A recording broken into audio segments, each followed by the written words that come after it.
नमस्कार, एक बार फिर से आप सबका स्वागत है उत्कर्ष पर। दोस्तों, लॉजिकल रीजनिंग का एक सुंदर सा टॉपिक कोर्स ऑफ एक्शन, जिसे हिंदी में कहते हैं कार्यवाही, जिसे हिंदी में क्या कहते हैं, कार्यवाही। दोस्तों, ये हम आज स्टार्ट करेंगे। आज की क्लास में हम इसे पढ़ेंगे। बहुत सिंपल टॉपिक है, एग्जाम में आपको एक आधा क्वेश्चन इसका मिल सकता है। तो दोस्तों, आपको इससे पीछे नहीं हटना है और सिंपल चीज़ है दोस्तों, है ना। कोर्स ऑफ एक्शन, मुझे लगता है कि लॉजिकल रीजनिंग के जितने भी टॉपिक आपने पढ़े हैं उनमें सबसे सिंपल अगर कुछ है तो वो सिर्फ और सिर्फ कार्यवाही है। दोस्तों, नाम से आप देख सकते हैं कोर्स ऑफ एक्शन मतलब एक्शन लेना है, एक्शन प्लान बनाना है। तो दोस्तों, एक्शन प्लान बनाओगे मतलब कोई समस्या है उस पर एक्शन प्लान बनाओगे, समस्या नहीं तो कोई भी इवेंट है उस पर एक्शन प्लान बनाओगे। अब स्ट्रक्चर कैसा होगा दोस्तों, टॉपिक का स्ट्रक्चर कैसा होगा, ध्यान से सुनना। आपको एक स्टेटमेंट दिया जाएगा। क्या दिया जाएगा? स्टेटमेंट, कथन दिया जाएगा। और उस कथन में दोस्तों मोस्टली एक समस्या लिखी जाएगी। क्या लिखी जाएगी? समस्या। दोस्तों, समस्या का समाधान करने के लिए आपको कोर्स ऑफ एक्शन यानी कार्यवाही, कोर्स ऑफ एक्शन यानी कार्यवाही 1 और कार्यवाही 2, course of action 1 and course of action 2 दिया जाएगा। इनमें से आपके कॉमन सेंस से, आपकी मानसिकता से कौन सा कोर्स ऑफ एक्शन इस समस्या को हल करने के लिए उपयुक्त होगा, आपको ये डिसाइड करना है। दोनों सही हो सकते हैं, दोनों गलत हो सकते हैं, एक या दो हो सकता है, दोनों गलत हो सकते हैं। वही ओनली वन, ओनली टू, इधर और बोथ रॉन्ग और बोथ राइट, जो हमेशा के ऑप्शन है वही ऑप्शन होंगे। सो गाइज, इस तरह से आपको कोर्स ऑफ एक्शन तय करना है समस्या का समाधान करने के लिए। पर चीज़ों का ध्यान क्या रखना है, ध्यान से सुनना। आपको ऐसा समझना है दोस्तों कि ये जो समस्या आपके सामने आई है ये जस्ट उत्पन्न हुई है। क्या हुई है? जस्ट उत्पन्न हुई है। अब दोस्तों, जस्ट उत्पन्न हुई है का मतलब ये हो गया कि ये समस्या कोई लंबे समय से नहीं चलती आ रही है, हाल ही के समय में आपने इस समस्या के बारे में सुना है। आपको ऐसा समझना है दोस्तों, सपोज करें कि ये कोई ऐसी प्रॉब्लम है कि चोरी चकारी बहुत हो रही है इलाके में। तो आपको ऐसा समझना है कि आप इस क्षेत्र के दोस्तों, आप इस शहर के कमिश्नर हैं या इस क्षेत्र के थानेदार हैं, ऐसा कुछ आपको समझना है। या कोई अधिकारी हैं, आप कलेक्टर हैं, ऐसा कुछ समझना है। या कोई भी ऐसा व्यक्ति जो उस समस्या को समाधान करने में उपयुक्त कदम उठा सकता है, आप वो व्यक्ति हैं। अब ये प्रॉब्लम दोस्तों जस्ट उत्पन्न हुई है, मतलब कोर्स ऑफ एक्शन, जो सही कोर्स ऑफ एक्शन होगा दोस्तों, वो कभी डिटेल में नहीं होगा। क्या नहीं होगा? डिटेल में नहीं होगा। ऐसा क्यों, मैं आपको समझाता हूं, जरा गौर से मेरी बात सुनना। अभी आप सपोज करें आप रोड के किनारे पे दोस्तों चाय पी रहे हैं और आपके सामने से एक बाइक निकला जो पानी होने की वजह से उसकी बाइक स्लिप हो गई और थोड़ा उसके चोट वोट लग गई, थोड़ा बहुत खून बह रहा है, ठीक है। अब आप मुझे बताएं, ये एक्सीडेंट जस्ट हुआ है, मतलब प्रॉब्लम जस्ट उत्पन्न हुई है।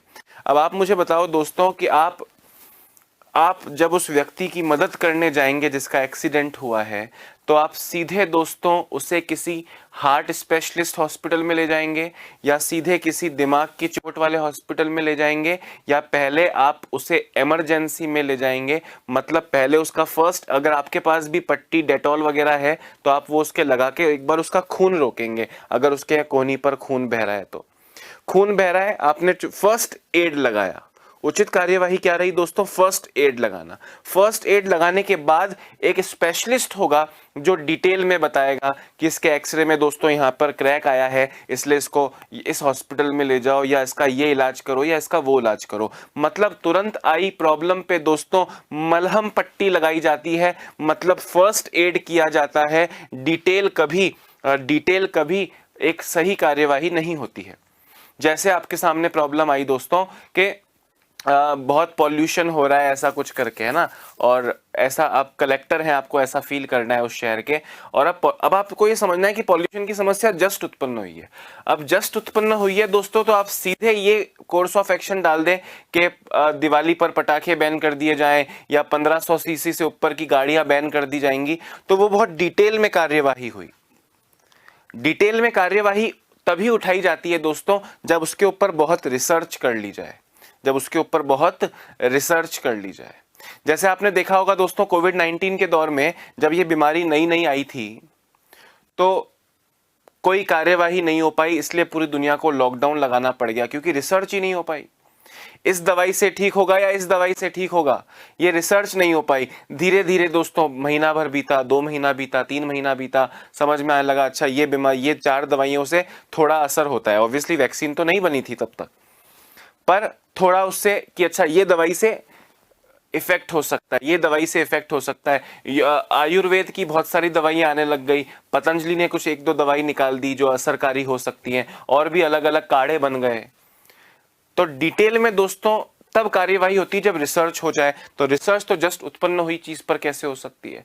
अब दूसरी चीज दोस्तों कि जो कार्यवाही सही वही कहलाएगी जो कठोर यानी बहुत ज्यादा स्ट्रांग ना हो, कठोर ना हो। दोस्तों आपसे कहा कि पानी की समस्या को लेकर आसपास के लोगों ने जो वहां पे वाटर स्टेशन था वहां पर भीड़ इकट्ठी हो गई है और नारेबाजी चल रही है।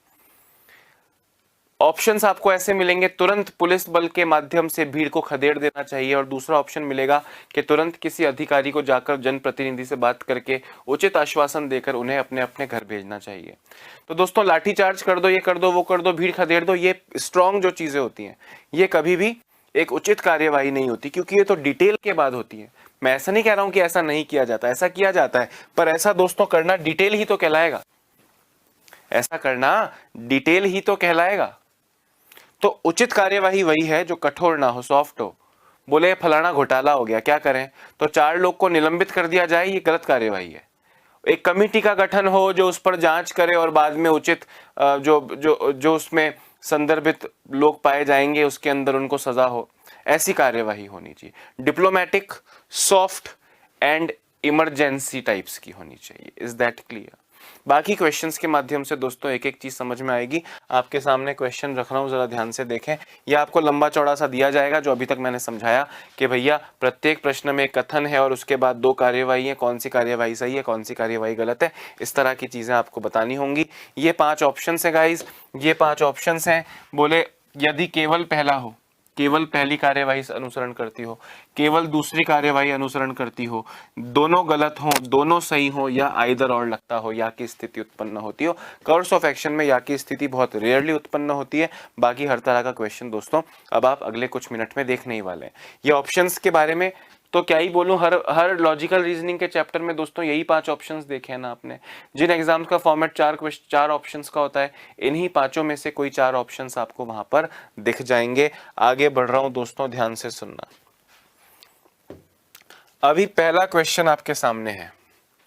Many people in the coastal town, तटीय शहर, बहुत सारे लोग, पिछले कुछ महीनों में तटीय शहर के बहुत से लोग श्वास संबंधी रोगों से पीड़ित हैं, have been suffering from respiratory diseases during the past few months. दोस्तों रोग, ये रोग है, ये गंगो लिखा हुआ है, रोगों से, रोगों से, रोगों से पीड़ित है, ये क्वेश्चन है दोस्तों। कथन है कि many people in the coastal town have been suffering from the respiratory diseases during the past few months. पिछले कुछ महीनों में तटीय शहरों के बहुत से लोग श्वास संबंधी रोगों से पीड़ित हैं। कोर्स ऑफ एक्शन यानी कार्यवाही देखें।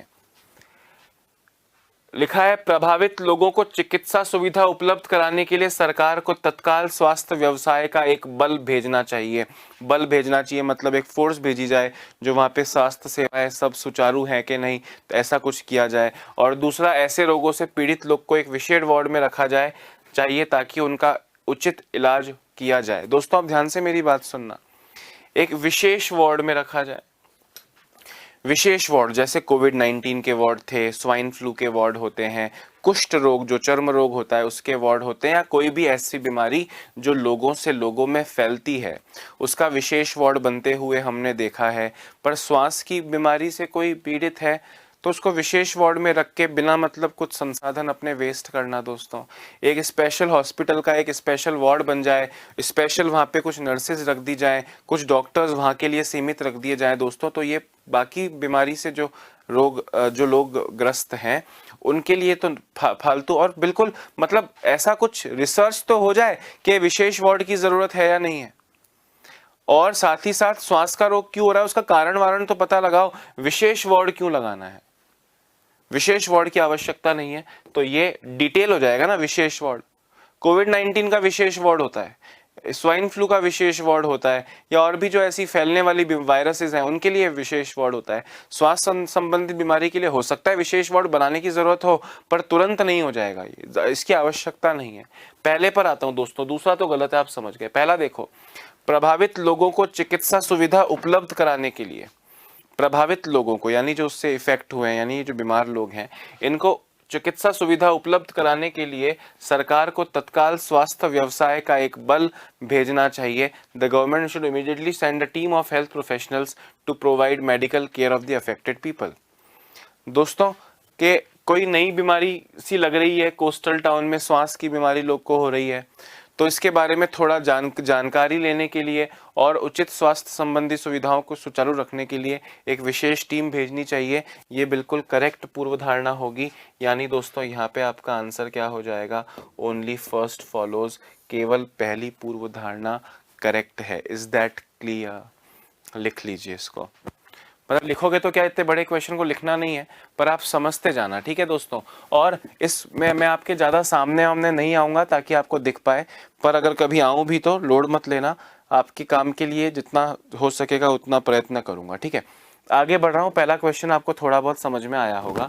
लिखा है दोस्तों, there has been a substantial drop in the number of people opting for new telephone connections from the public sector telephone company in the recent months. हाल ही के महीनों में सरकारी क्षेत्र की टेलीफोन कंपनी से नया टेलीफोन कनेक्शन लेने के इच्छुक लोगों की संख्या में भारी गिरावट आई है। दोस्तों फॉर एग्जांपल बीएसएनएल की बात करें, हालत खस्ता है। तो बीएसएनएल के जो नए फ़ोन कनेक्शंस हैं उनके लिए जो जैसे ग्रोथ जो होती है वो पिछले कुछ महीनों में बहुत कम हो गई है। Course of action: the public sector telephone company should immediately set up a committee to identify the reasons of the drop. The public sector telephone company should offer new schemes with value-added services to woo the new clients. पहले में बोल रहे हैं दोस्तों, सरकारी क्षेत्र की telephone company को इस गिरावट के कारणों का पता लगाने के लिए तत्काल एक समिति का स्थापित करना चाहिए। नए ग्राहकों को आकर्षित करने के लिए सरकारी क्षेत्र की टेलीफोन कंपनी को योजित मूल्याचली से बनी गई योजनाएं पेश करनी चाहिए। दोस्तों क्या करेक्ट होगा बताइए, what should be the correct answer? दोनों सही है, दोनों गलत है। पहला सही है, दूसरा गलत है, दूसरा सही है, पहला गलत है। क्या होगा?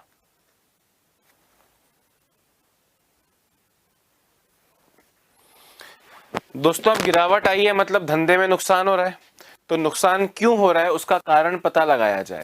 उसका कारण पता लगाया जाए तो कारण पता लगाने के लिए एक समिति स्थापित करनी चाहिए। ये बिल्कुल करेक्ट, डिप्लोमेटिक करेक्ट आंसर है दोस्तों। और यहाँ बोल रहे हैं कि ग्राहकों को रुझाने के लिए, ग्राहकों को आकर्षित करने के लिए सरकारी क्षेत्र की टेलीफोन कंपनी को जो वैल्यू एडेड सर्विसेज हैं वो नई स्कीम्स और वैल्यू एडेड सर्विसेज लॉन्च करनी चाहिए। दोस्तों वो अगर कमिटी बन रही है तो कमिटी बताएगी ना कि आपकी स्कीम्स बेकार है, आपकी नेट की स्पीड अच्छी नहीं है, या आपका कॉल ड्रॉप बढ़ गया है या क्या। तो पहले स्कीम बन जाए, स्कीम बनने के बाद में जो है वो पता चलेगा कि ऐसी स्कीम्स की आवश्यकता है या मार्केटिंग की ज़्यादा आवश्यकता है या रेट्स को कम करने की आवश्यकता है या जो भी आवश्यकता है। तो यहाँ पे भी आपका आंसर दोस्तों क्या हो जाएगा? यहाँ पे भी आपका आंसर हो जाएगा ओनली वन। केवल पहली जो कार्यवाही है वो ही उचित होगी। Is that clear? समझ में आ रहा है गाइस सबको?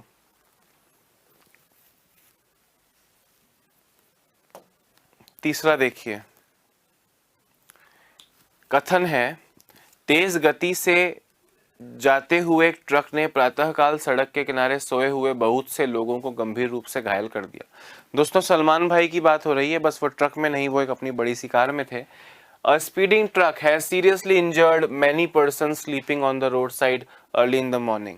आज सुबह अचानक से एक ट्रक ने सड़क किनारे सोते हुए कुछ लोगों को गंभीर रूप से घायल कर दिया। सलमान भाई की आदतें, ड्राइवर होगा सलमान भाई, खुद तो होंगे नहीं। कार्यवाही क्या है देखिए, कोर्स ऑफ एक्शन क्या है? The local administration should immediately put a complete ban on people sleeping on the road side. बोल रहे हैं रोड साइड लोगों के सोने पर तुरंत प्रतिबंध लगा दो। दोस्तों मैं ये तो नहीं कह रहा हूँ कि हमेशा गलत होता है, हो सकता है कि रोड ऐसी हो जहाँ पे बैन करना पड़े। क्या ये इतनी सकरी रोड है, आप किसी अच्छे हाईवे पर सोइए या फुटपाथ पे सोइए, आप सड़क किनारे सो रहे हैं, हो सकता है गलत भी हो, है ना, परंतु इस पर तुरंत ये एक्शन नहीं लिया जा सकता। अभी वो घायल हुए हैं, समस्या क्या है कि उस ट्रक ने लोगों को घायल कर दिया, ये समस्या है। सड़क पे लोगों के सोने पर ही बैन लगा दोगे तुरंत, तो ये सही कार्यवाही नहीं है। दूसरा, the driver of the speeding truck should be nabbed and tried for the crime he committed. तेज गति से चलने वाली ट्रक के ड्राइवर को पकड़कर उस पर अपराध हेतु न्यायिक कार्रवाई करनी चाहिए। दोस्तों ये बिल्कुल करेक्ट है ना, कि उसको पकड़ो और उचित कार्यवाही करो। अब घायल हो गए तो उनको हॉस्पिटल पहुंचाएंगे वगैरह सब ठीक है। तो यहाँ पे आपका आंसर दोस्तों क्या हो जाएगा, ओनली सेकंड हो जाएगा, ओनली सेकंड। फर्स्ट करेक्ट नहीं है, ठीक है। समझ आ रही है ना बात?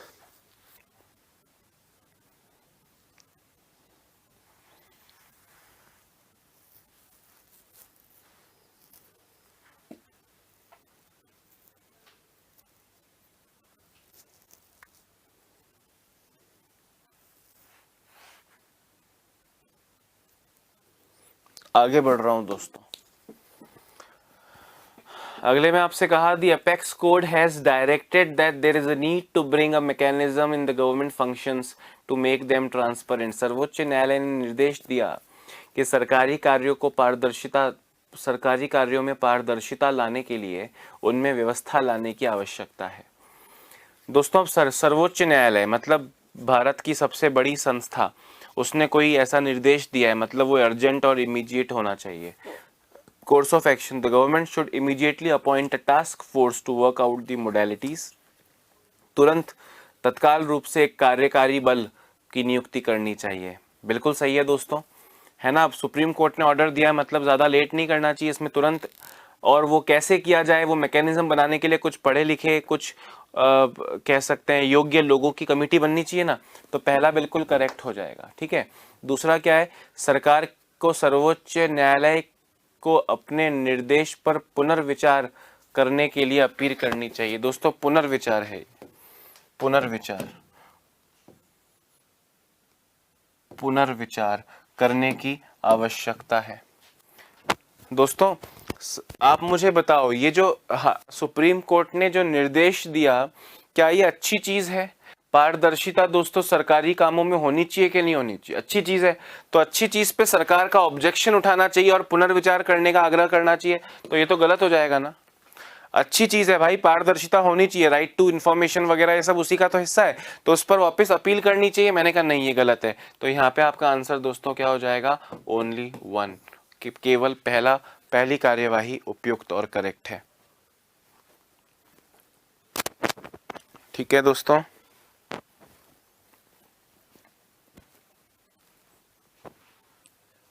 समझ आ रहा है ना सबको? अगला देखें, there has been an unprecedented मतलब दोस्तों जो पहले कभी नहीं हुई। There has been a unprecedented increase in the number of students applying for admission to first standard in a local school. बोल रहे हैं स्थानीय स्कूल में पहली कक्षा में प्रवेश के लिए आवेदन करने वाले विद्यार्थियों की संख्या में अभूतपूर्व वृद्धि हुई है। अस्वीकृत आवेदकों के माता पिता को यह विश्वास दिलाने में स्कूल पदाधिकारियों को कठिनाई हो रही है। दोस्तों कह रहे हैं it is making it difficult for the school authority to convince the parents of rejected applicant. कोई स्कूल है दोस्तों, उसमें अभूतपूर्व जो है पहले फर्स्ट क्लास में एडमिशन के लिए जो फॉर्म्स आए हैं उसमें अभूतपूर्व इंक्रीमेंट हुआ है। और क्या हो रहा है, उसकी वजह से उनको छांटना पड़ रहा है कि भाई अब क्या करें, अपन छांटना पड़ रहा है। तो जिन लोग के फॉर्म वो रिजेक्ट कर रहे हैं उनके माता पिता को, उन आवेदकों के माता पिता को समझाना बहुत मुश्किल हो गया है उस स्कूल के अधिकारियों के लिए। दोस्तों course of action: the school authority should immediately put in place objective criteria for the admitting students to select the required number. ध्यान से मेरी बात सुनना, पहले में क्या बोल रहे हैं, स्कूल प्राधिकारियों को आवश्यक संख्या में चयन हेतु विद्यार्थियों को प्रवेश संबंधी वस्तुनिष्ठ मापदंड तत्काल दर्शाने चाहिए। दोस्तों आप मेरी बात को ध्यान से सुनना। जैसे फॉर एग्जाम्पल आज से लगभग 30-40 साल पुरानी अगर बात करूं दोस्तों, तो सरकारी नौकरी जबरदस्ती पकड़ानी पड़ती थी कि 10वीं पास हो गया अध्यापक बन जा, तो 5वीं पास हो गया तो क्लर्क बन जा। सही बोल रहा हूं कि नहीं? धीरे धीरे रुझान बढ़ता गया सरकारी नौकरी की तरफ दोस्तों। आज 100 सीटों पे 10 लाख फॉर्म भरे जाते हैं। तो अब तय कैसे करें किनको लेना है? तो एग्जाम्स होते हैं, कौन कौन फॉर्म भरेगा इसके लिए उचित मापदंड रखे जाते हैं कि 10वीं पास होना चाहिए, ग्रेजुएट होना चाहिए, या जो भी मापदंड रखे जाते हैं। उससे क्या होता है कि सब आपने फॉर्म भरा, आप रिजेक्ट हो गए, तो आपको कारण पता है कि यार मैं इसलिए रिजेक्ट हुआ क्योंकि मेरी कट ऑफ नहीं बन पाई, या मेरा मेरा ये वाला कंप्यूटर वाली जो सर्टिफिकेट है ये मेरे पास नहीं था इसलिए मेरा फॉर्म रिजेक्ट हो गया, या जो जो कारण है वो आपको पता है। उसके लिए आपको किसी 4 लोगों का उत्तर नहीं चाहिए। तो वैसे ही कह रहे हैं कि भाई आपका जब इतना ज़्यादा संख्या में आ गए हैं आपके पास में फॉर्म्स, तो आपको एक क्राइटेरिया डिसाइड करना चाहिए। आपको विद्यार्थी के चयन हेतु प्रवेश देने संबंधी वास्तुनिष्ठ मापदंड तत्काल दर्शाने चाहिए, ताकि थोड़ी छटनी भी हो सके और आदमी के पास कारण भी हो। ठीक है, तो हमने कहा बिल्कुल सही है, जब ज़्यादा भीड़ हो जाए तो हमें ऐसा ही करना चाहिए। दूसरे में क्या बोल रहे हैं दोस्तों, शंश विद्यार्थियों, the school authority should open another school in the area to accommodate the remaining students. शेष विद्यार्थियों के समावेश के लिए स्कूल पदाधिकारियों को उस क्षेत्र में दूसरा स्कूल खोलना चाहिए। दोस्तों एडमिशन फॉर्म चल रहे हैं, मतलब सेशन स्टार्ट होने वाला है। क्या नया स्कूल खुलना रातों रात दिन का काम है दोस्तों? शाकाला का बूम बूम वाली पेंसिल थोड़ी है कि स्कूल बना दिया और स्कूल खड़ा हो गया, नहीं ना। तो ये रातों रात स्कूल बन गया, बना दो, ये मैंने कहा ये तो तत्काल नहीं हो सकता, ये डिटेल में है, और डिटेल में तो बहुत सारे रिसर्च करने के बाद पता चले कार्यवाही आप करेक्ट कह रहे हो और स्कूल वाले बोले अरे इस बार इतने फॉर्म आया, बाकी हमारा तो गरीब स्कूल है, हम तो इतना स्कूल थोड़ी खड़ा कर सकते हैं। तो इस साल नहीं हो सकता है, 2 साल 3 साल 5 साल लग सकते हैं इस कार्य में, अच्छी प्रोग्रेस रही तो होगा, तो ये तुरंत नहीं हो सकता। तो यहाँ पे भी दोस्तों आपका आंसर क्या है, ओनली 1। बात आई समझ में, लिख लीजिए। अरे समझ रहे हो ना भाई, है ना। शेष विद्यार्थियों के समावेश के लिए स्कूल पदाधिकारियों को दूसरा स्कूल खोलना चाहिए। रातों रात खुलता है क्या? टेंशन इस साल का है, इस साल का टेंशन मिटाइए, उसके बाद स्कूल वाले डिसाइड करेंगे नया स्कूल बनाना है या क्या करना है, जो भी है। ठीक है, आगे बढ़ रहा हूं,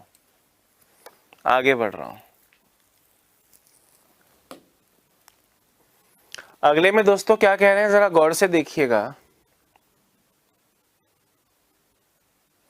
The local college principal has ordered that all the students must strictly adhere to the dress code stipulated by the college authority in the admission brochure.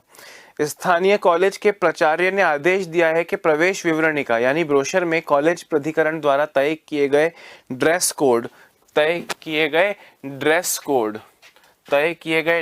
Code का सभी छात्रों द्वारा सख्ती से पालन किया जाना चाहिए।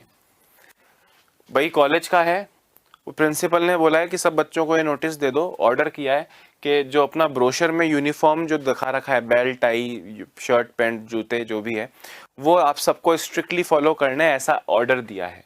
कथन में ये कहा है आपसे, कार्यवाही देखो, those students who are found to violate the dress code should be rusticated from the college. बोले ड्रेस कोड का उल्लंघन करने पर आपको निकाल देना चाहिए। मैंने कहा पागल हो क्या, बेल्ट लगाकर कभी कभी मैं भी स्कूल नहीं गया था, आपके साथ भी ऐसा हुआ होगा कि आप जूते पॉलिश नहीं कर पाए, या जूते आज दूसरे पहनने पड़ गए, या आप बेल्ट लगाना भूल गए, या आप टाई लगाना भूल गए। ऐसे बहुत सारे जिंदगी में दोस्तों हर साल 2-4 बार तो हो ही जाया करता था। ऐसे ड्रेस कोड फॉलो नहीं करने पर रस्टिगेट ही कर दोगे तो ये तो भैया, ये तो बिल्कुल जो है मिर्ज़ापुर बन गया कॉलेज का। सही बोल रहा हूँ गलत बोल रहा हूँ?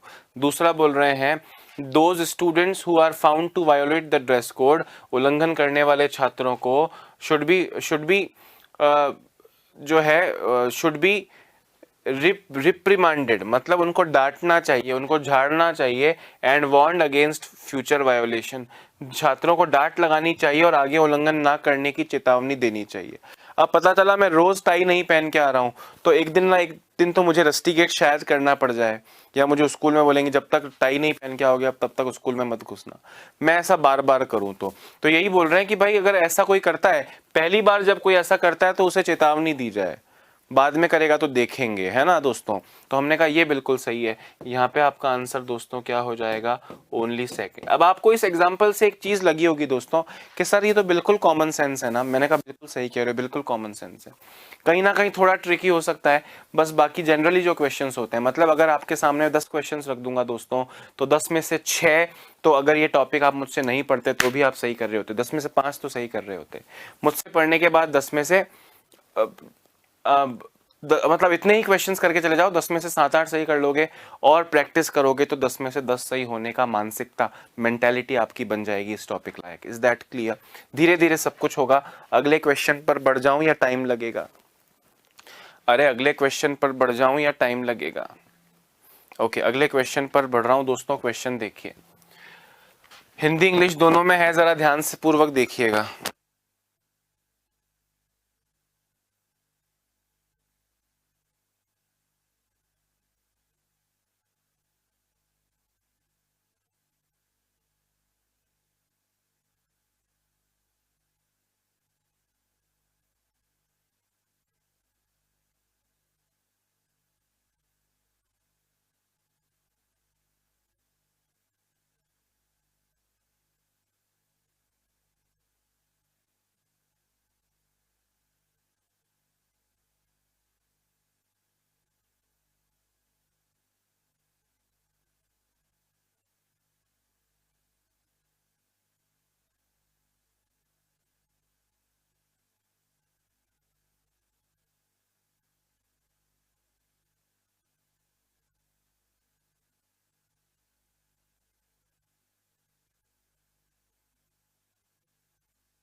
हाँ जी, कथन है रेलवे ने आने वाले रविवार को the railway has decided to repair the main track within the city on the following Sunday and have decided to suspend operations for the whole day. Railway ने आने वाले, दोस्तों रेलवे ने आने वाले रविवार को शहर के भीतर भीतर पटरी की मरम्मत करने के लिए फैसला लिया है और पूरा दिन रेलगाड़ियों के आवागमन को स्थगित करने का निर्णय लिया है। ऑब्वियसली शहर के अंदर की पटरियों को अगर मरम्मत की जाएगी तो उसके ऊपर से उस दिन तो ट्रेन नहीं निकलेगी ना, काम चल रहा होगा, ये प्लान किया है। अब कार्यवाही देखिए।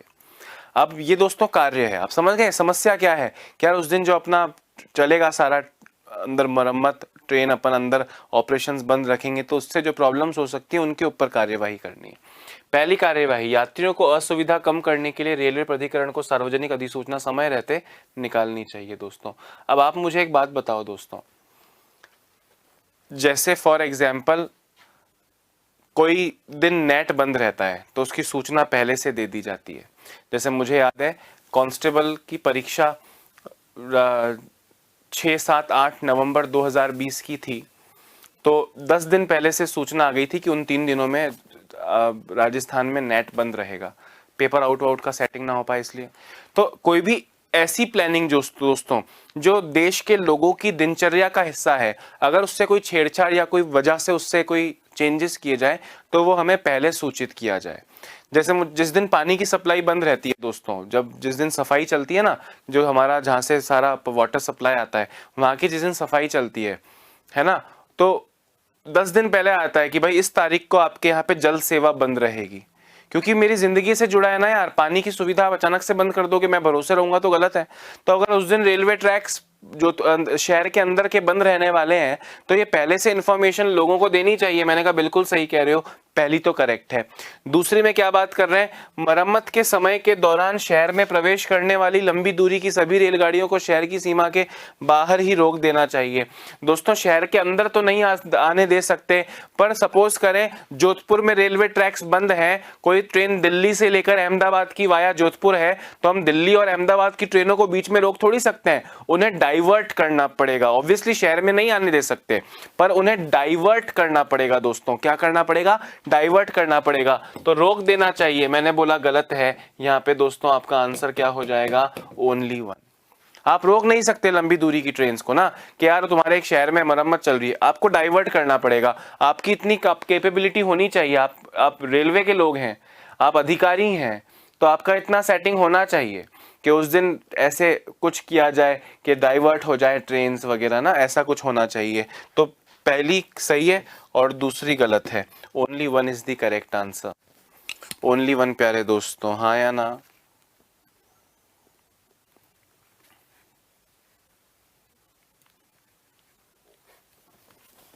आगे बढ़े। हाँ जी, स्टेटमेंट यानी कथन। देखिए कथन क्या है, कथन है शहर के भीतर हाईवे पर ड्राइव करने वाले बहुत से मोटर चालक स्वीकार्य गति से कहीं ज्यादा गति से मोटर चलाते हुए पाए गए हैं मतलब आपने पिछले 1-2-5 दिन की रिपोर्ट होगी, कोई हमेशा का रिकॉर्ड नहीं है। क्या लिखा है, many motorist driving on the highway within the city are found to be driving much beyond the permissible speed. जो निर्धारित सीमा होती है ना, 80 से ऊपर नहीं चला सकते, तो ये मोटर बाइक चल रही है 100 से, ऐसा पाया जा रहा है।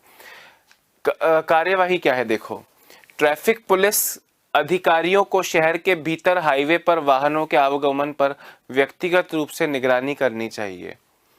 दोस्तों बहुत सारे एक्सीडेंट्स हो रहे हैं, ऐसा नहीं लिखा है, मतलब कोई बहुत भयंकर सी प्रॉब्लम नहीं है। हाँ, लोग ट्रैफिक नियमों का पालन नहीं कर रहे हैं, ऐसी नियम है। आप सोचें कि जो वहाँ के अधिकारी हैं उन्हें व्यक्तिगत रूप से निगरानी करनी चाहिए। दोस्तों क्या ये इतनी अर्जेंट, क्या ये इतनी बड़ी समस्या है कि व्यक्तिगत रूप से सारे अधिकारी उस हाईवे पर खड़े हो जाएं और लोगों का ध्यान रखें?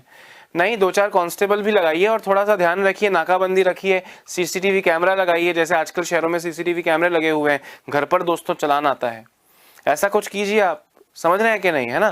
क्या अधिकारी सारे वहीं खड़े हो जाएंगे? इतना अधिकारियों के पास और भी तो इंपॉर्टेंट काम होंगे, तो पहला तो गलत हो गया। अरे क्लियर हुआ। दूसरा, सरकार को गलती करने वाले चालकों को पहचानने और दंड देने की तत्काल व्यवस्था बनानी चाहिए।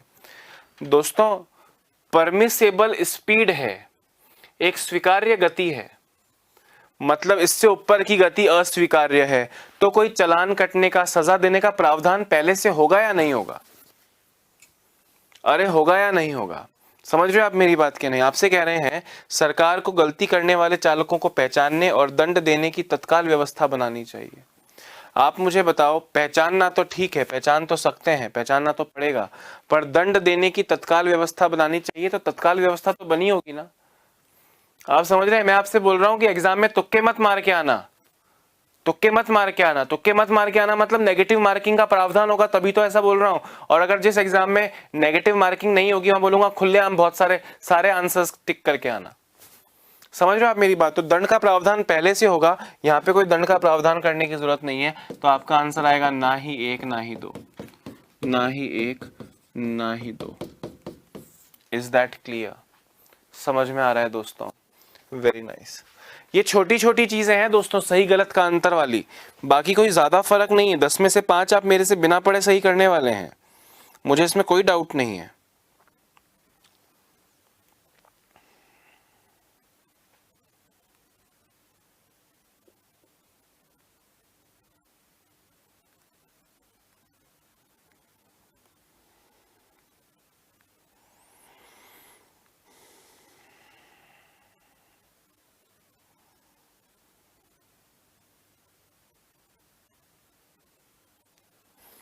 आगे देखिए,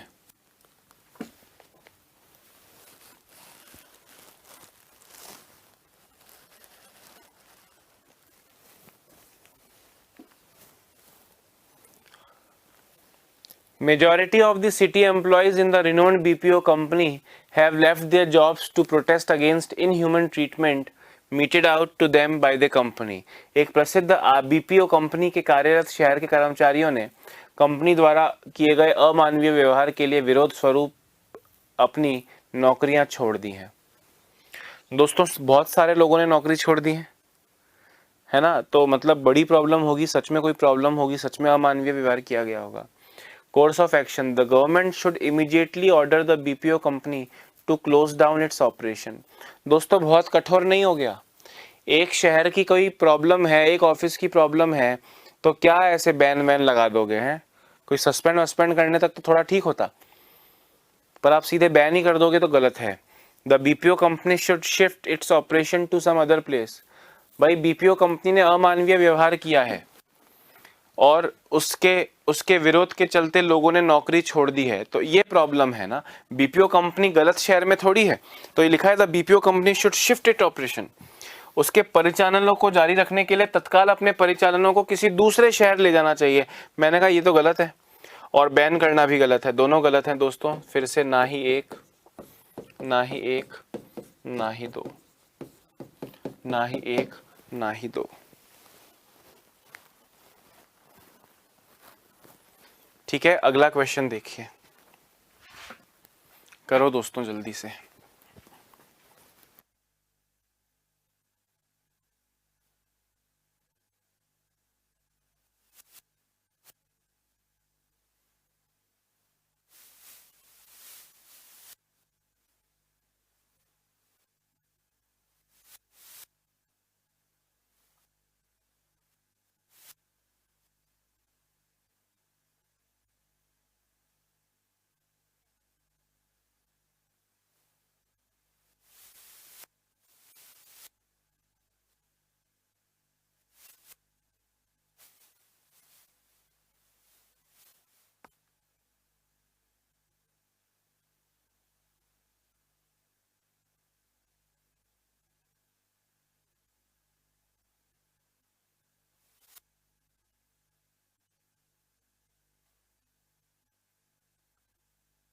हाँ दोस्तों, ध्यान से देखिए, समझिए।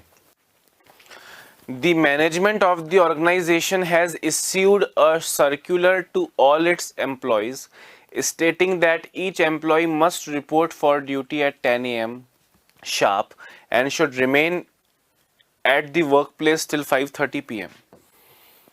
संस्था के प्रबंधन ने सभी कर्मचारियों को यह बताते हुए परिपत्र जारी किया है कि आप सुबह 10 बजे रिपोर्ट करेंगे और शाम को 5:30 बजे तक अपनी जगह पे ही रहेंगे। दोस्तों अमानवीय तो नहीं है, 10 से 5 का काम तो होता ही है सब जगह, ठीक है। द मैनेजमेंट, कार्यवाही क्या है दोस्तों, देखो, the management should evolve a mechanism to identify such employees who may not adhere to the time schedule. समय सारणियों का पालन न करने वाले कर्मचारियों को पहचान करने के लिए प्रबंधन को एक उप व्यवस्था विकसित करनी चाहिए। दोस्तों ऑब्वियसली जब ये इश्यू ऑर्डर किया है, मतलब कंपनी चाहती है कि आदमी 10 से 5:30 तक काम लगातार करे, तो जो नहीं कर रहा या नहीं कर पा रहा उसकी पहचान तो करनी पड़ेगी कि भाई आप वो फिंगरप्रिंट वाला अटेंडेंस, बायोमेट्रिक अटेंडेंस लगवाइए, या हर एक को आके जो है अपने बॉस को शक्ल दिखानी पड़ेगी, या और भी कई सारे तरीके हैं, तो वो करने ही पड़ेंगे ना अगर आप चाहते हो। मैनेजमेंट ने नोटिस दिया है, मतलब पालन करवाने की ज़रूरत के हिसाब से ही दिया होगा ना, तो ये बिल्कुल उचित कार्यवाही हो जाएगी पहली। दूसरी है दोस्तों, all such employees who are found to be failing to maintain time schedule should be summarily suspended, कि जो ऐसा नहीं करता वो सस्पेंड कर दो। अरे कारण पूछो, कभी कभी लेट हो रहा है तो सैलरी काटो, उसे समझाओ, बार बार ऐसा करेगा तो ठीक है शायद निकालना पड़े, तो ऐसे तुरंत निकालना नहीं होता है दोस्तों। तो दूसरा गलत है, यहाँ पे आपका आंसर क्या हो जाएगा, ओनली 1 हो जाएगा। बोले निलंबित कर दिया जाना चाहिए, निलंबित कैसे कर देंगे, ऐसा आसान होता है क्या निलंबित करना।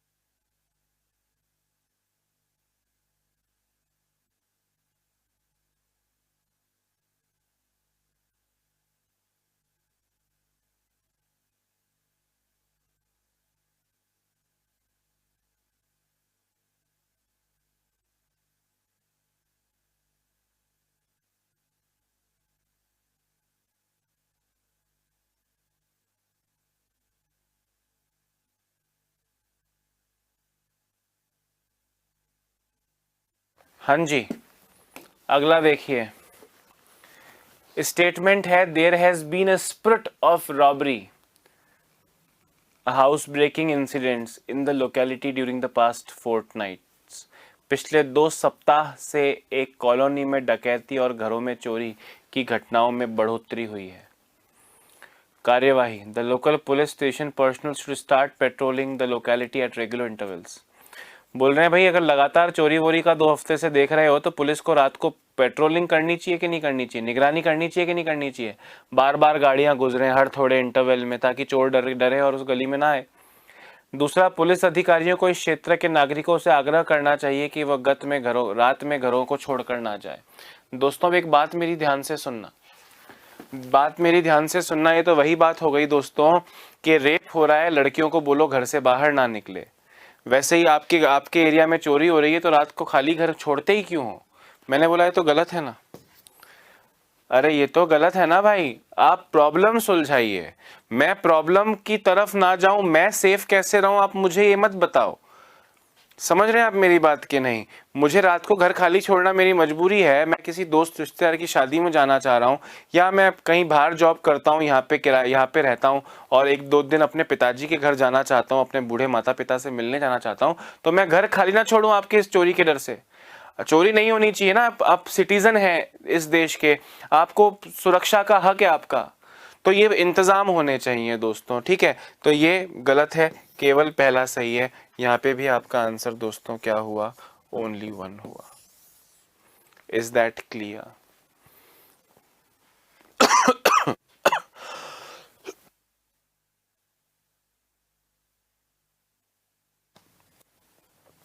आगे देखिए,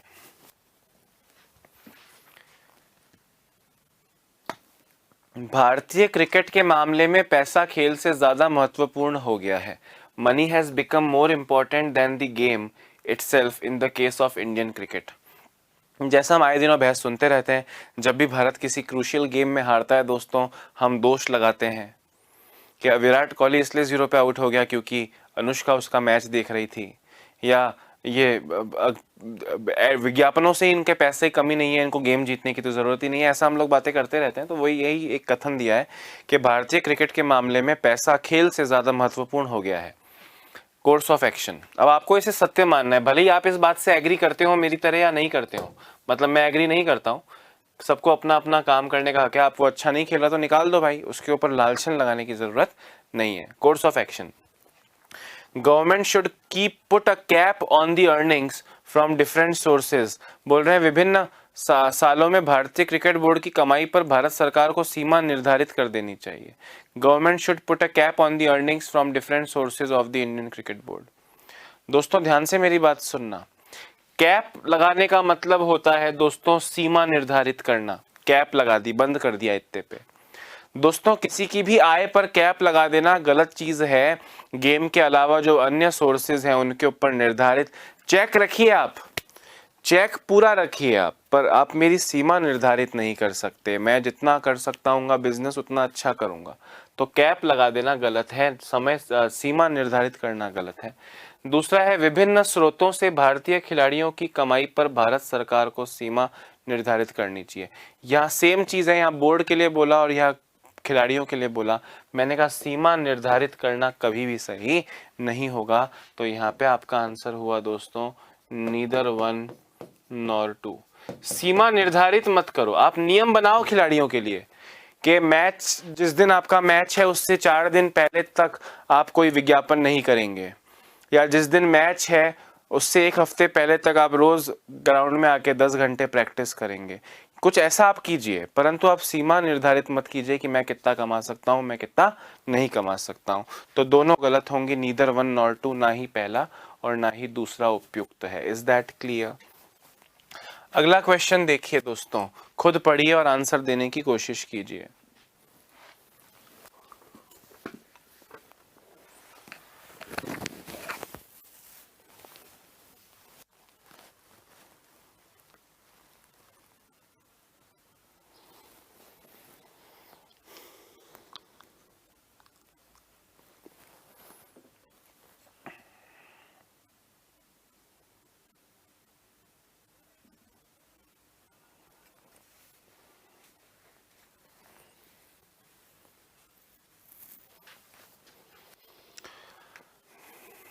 बोल रहे हैं दोस्तों, उत्तरी क्षेत्र के बहुत से लोग मतलब बहुत सारे, एक दो नहीं, बहुत से लोग जल से उत्पन्न होने वाली बीमारियों से ग्रसित हो रहे हैं। दोस्तों एक स्पेसिफिक क्षेत्र में पानी से जुड़ी समस्याएं हैं, रोग हैं, मतलब जो वाटर सप्लाई आ रही है उसकी प्रॉब्लम है। पहली कार्यवाही है नगर निगम को क्षेत्र में रहने वाले लोग को सलाह देनी चाहिए कि पाइपलाइन द्वारा प्रवाहित किए गए जल का प्रयोग पीने के लिए ना करें।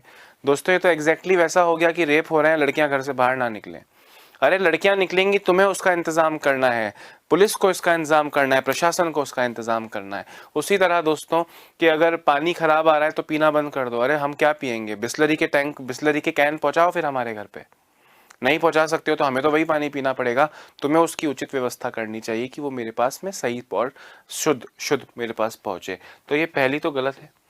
दूसरा, त्रासदी से बचने के लिए क्षेत्रीय अस्पतालों में हाई अलर्ट लगाना चाहिए। दोस्तों हाई अलर्ट, बहुत डिटेल में चीज आ गई। सुचारू रहे, व्यवस्थाएं सुचारू रहे, ऐसे निर्देश देने चाहिए वगैरह, सब ठीक है, परंतु हाई अलर्ट तो बहुत ही इमरजेंसी वाले केस में आती है। तो ऐसा नहीं होना चाहिए दोस्तों। ऐसा तो डिटेल में पहले जांच होगी, जांच होने के बाद में इस पे रिसर्च होगी, कैसी बीमारी है, कितने लोग पड़ रहे हैं बीमार, ये वो, उसके बाद हाई अलर्ट लगेगा। तो हाई अलर्ट नहीं लगेगा, ये भी गलत है। तो नीदर नॉर, ना ही एक ना ही दो। व्यवस्थाएं सुचारू होनी चाहिए, मैं ऑब्वियसली कहता हूं, परंतु हाई अलर्ट जैसा भारी शब्द तो डिटेल में कोई चीज होती है तभी होता है दोस्तों, है ना। तो ये गलत हो जाएगा। आखिरी 2 क्वेश्चंस करेंगे दोस्तों, है ना। 15 क्वेश्चन इस टॉपिक में, इससे ज्यादा की आवश्यकता नहीं है। लोक वितरण प्रणाली, the quality of food grains being distributed in some parts of the country through public distribution system is very poor and not fit for human consumption. लोक वितरण प्रणाली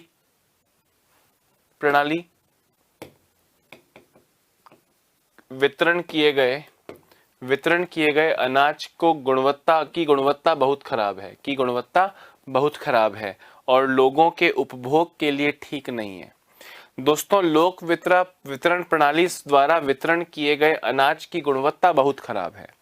मतलब जो सरकारी राशन की दुकानें हैं वहां से जो हमें अनाज मिला है उसकी गुणवत्ता बहुत खराब है और लोगों के उपभोग के लिए ठीक नहीं है। ठीक है, उसके बाद क्या है, the entire stock of food grains should immediately be withdrawn from the distribution system. वितरण के लिए दिए गए संपूर्ण अन्न भंडार को तुरंत वापस ले लेना चाहिए। दोस्तों ध्यान से मेरी बात सुनना।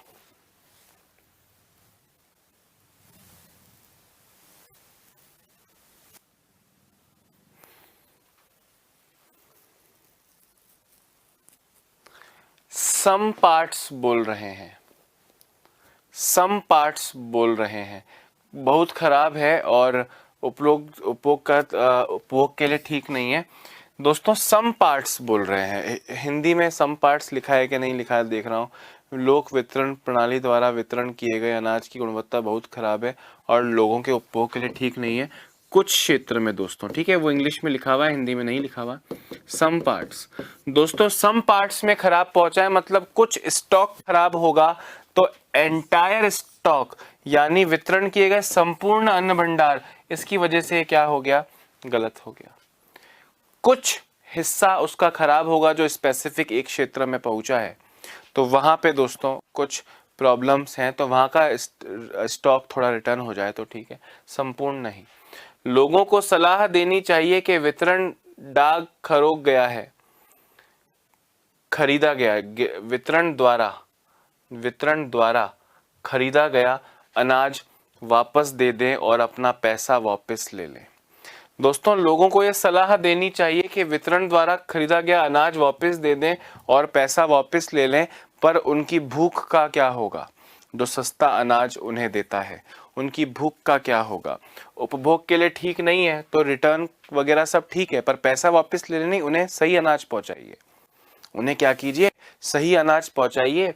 गरीब के पेट की बात चल रही है दोस्तों, गरीब के पेट की बात चल रही है। पैसा तो उसे आप वापस दे देंगे जो भी उसका था, परंतु वो खाएगा क्या। तो यहाँ पे दोस्तों दोनों ही गलत हैं, यानी ना ही एक और ना ही दो, ना ही एक ना ही दो। ठीक है,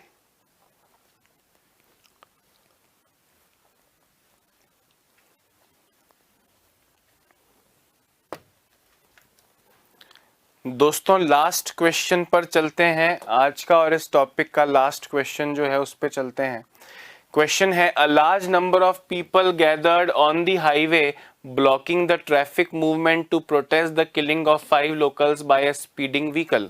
सलमान भाई की गाड़ी से दोस्तों 5 लोग कुचल दिए गए, उसके खिलाफ लोगों ने जो है धरना प्रदर्शन दिया है। तेज गति से आ रहे वाहन ने 5 व्यक्तियों को कुचल दिया, जिसके कारण विरोध प्रदर्शन के लिए लोग हाईवे पर एकत्रित हो गए और यातायात अवगमन पर रोक लगा दी। होता है ना अक्सर कि हम हाईवे पर जा रहे हैं दोस्तों, कभी कभी गाय से कोई ट्रक या बस भिड़ जाती है, तो भी गांव वालों को गुस्सा आता है, हाईवे जाम कर देते हैं। और वैसे भी गाय के साथ सेंटीमेंट्स आई हैं। कभी कभी ऐसा होता है कि एक्सीडेंट हो गया गांव के बाहर, तो भी लोग ऐसा कर देते हैं। और 5 लोग को किसी ट्रक ने कुचल दिया तो बहुत ही बड़ा इंसिडेंट है। तो उस गांव के लोग या उस शहर के लोग वहाँ पे हाईवे पर इकट्ठा हो गए, प्रदर्शन कर रहे हैं, और उससे यह क्या हो गया, यातायात पर रोक लगा दी। अब दोस्तों 2 प्रॉब्लम है यहाँ पे, यातायात यानी ट्रैफिक पे रोक लगा दी तो दूसरे लोग परेशान हो रहे होंगे, और लोगों के सेंटीमेंट्स भी हाई हैं। दोनों प्रॉब्लम्स है। पहला, the police should fire tear gas. दोस्तों मैंने आपसे कहा है आंसू गैस छोड़ दो, ये कभी करेक्ट नहीं होता। मैं यूं ही सड़क पर प्रदर्शन नहीं कर रहा हूँ, मेरी कोई समस्याएं होंगी, टीयर गैस छोड़ दो, गलत है। पुलिस अधिकारियों को चाहिए कि जन भावनाओं को शांत करे, बिल्कुल सही, जन भावनाओं को शांत करे। अपराधियों के खिलाफ कार्यवाही का आश्वासन दे, बिल्कुल दोस्तों, ऐसी गोली तो देनी चाहिए। और उस स्थान पर पुलिस बल तैनात करे। दोस्तों पुलिस बल तैनात करना है, बल लगाना नहीं है, मतलब मारना पीटना नहीं है, पुलिस बल तैनात करे, ये भी बिल्कुल सही है। Assuring action against the culprit and deploy police personal at the spot, ये बिल्कुल सही है दोस्तों। तो यहाँ पे आपका आंसर क्या हो जाएगा, ओनली सेकेंड। समझ में आ रही है बात कि नहीं? सो गाइज, आज की इस क्लास में इतना ही। उम्मीद करता हूँ इन 15 क्वेश्चंस के माध्यम से इस टॉपिक को समझाने में सफल रहा हूँगा। वैसे मेरा एक्सपीरियंस कहता है दोस्तों, इस तरह 10-15 क्वेश्चन कर लिए जाएं तो इसमें आप नहीं चूकेंगे, इसमें आप नहीं चूकेंगे। थोड़ा प्रॉब्लम, मतलब जो बैंक में जो क्वेश्चंस आते हैं वही इस टॉपिक के ऐसे क्वेश्चंस हैं जहाँ पे थोड़ा दिमाग लग सकता है। बाकी वन लाइनर क्वेश्चंस हैं, आप कोई भी एग्जाम दे दीजिए, स्टेट वैकेंसी का या सेंटर का, लल्लू टाइप के क्वेश्चंस आते हैं, जो आपने पढ़ा उससे कहीं ज़्यादा ईजी क्वेश्चंस आएंगे। लॉजिकल रीजनिंग में ज़्यादा प्रैक्टिस मत कीजिए, परंतु एक एक बार सभी चैप्टर्स को देखना ज़रूरी था, जो दिखाता हूँ मैं, और आगे भी दोस्तों सभी चैप्टर्स कराता रहूँगा। अपना ध्यान रखिए, स्वस्थ रहिए, मस्त रहिए, धन्यवाद।